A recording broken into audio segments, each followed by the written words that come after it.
politics, former New York City Mayor Michael Bloomberg. He is considering a presidential run. That is official. Come on in, Katie Pavlich.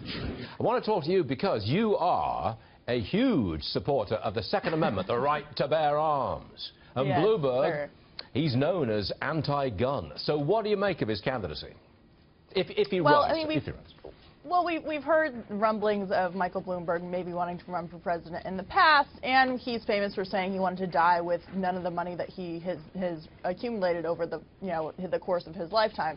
So we'll see if he jumps in. The problem for him here is that he would be splitting the vote on the progressive side of the aisle, not necessarily on the Republican side of the aisle, which of course the Republicans were concerned about, maybe Donald Trump doing a third-party run and splitting it on that side. So it doesn't benefit his cause. But I think the most interesting part here, Stuart, is this idea that liberals and progressives are openly running on an anti-gun narrative. I mean, even when the polling was against the NRA and against the pro-gun community in the 90s, we saw the 1994 midterm election completely turn around in their favor, even when the public opinion was different. Now, the majority of Americans are on their side, and still we have Hillary Clinton, even Bernie Sanders to a certain extent, and of course now Michael Bloomberg maybe getting in, openly talking about gun confiscation and more gun control. You think the tide of public opinion has shifted to be more pro-gun, if I don't want to put it like that, but pro-gun. The tide has shifted, and if Bloomberg does run, he takes votes away from those people who are still anti-gun. I mean, that, in a nutshell, that's your argument, right? Well, and I think it's important to point out that it's not about what I think about whether the tide has turned. There was recent polling that from Pew and from Gallup that shows for the first time in American history there are more people now who support protecting gun rights than implementing more gun control. We've seen that the majority of, a lot of new homes have guns in their homes. I mean, we have seen through polling and real data that the tide has really turned. And so it's interesting to see now these openly anti-gun candidates, even if they are talking about their position. I mean, Barack Obama was told by Rahm Emanuel during his first term, don't talk about it until you're reelected because it could cost you a second term as president. So it's interesting to see this time around they're openly discussing it when the public opinion really isn't on their side on this issue. Hillary Clinton, she's got a new ad out, and it uses, I use that word deliberately, uses children in her campaign. Roll tape.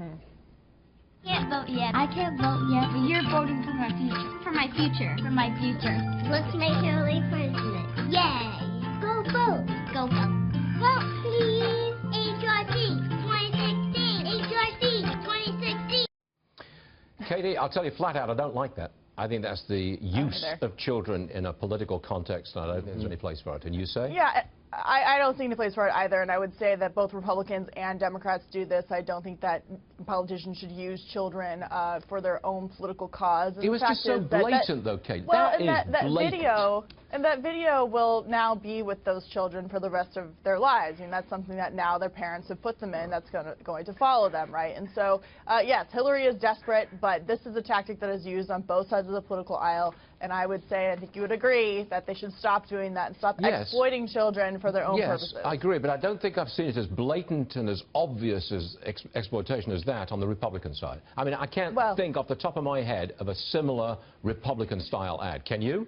And I can't, and that's true. And also, let's not forget that last year there was a feminist group that produced that horrible, awful video of little girls shouting expletives about feminism, and that was another cause that they used children for. And so I think we can just say, let's stop exploiting children and feeding them political lines that A, they don't understand, and B, they might disagree with once they become adults to promote a political cause, especially in a time of great desperation, which is the case of Hillary Clinton. Apart from my children, of course you're right. All right, yeah, you are right, Katie, and I do agree with him. Thank you very much indeed. Good. Good stuff.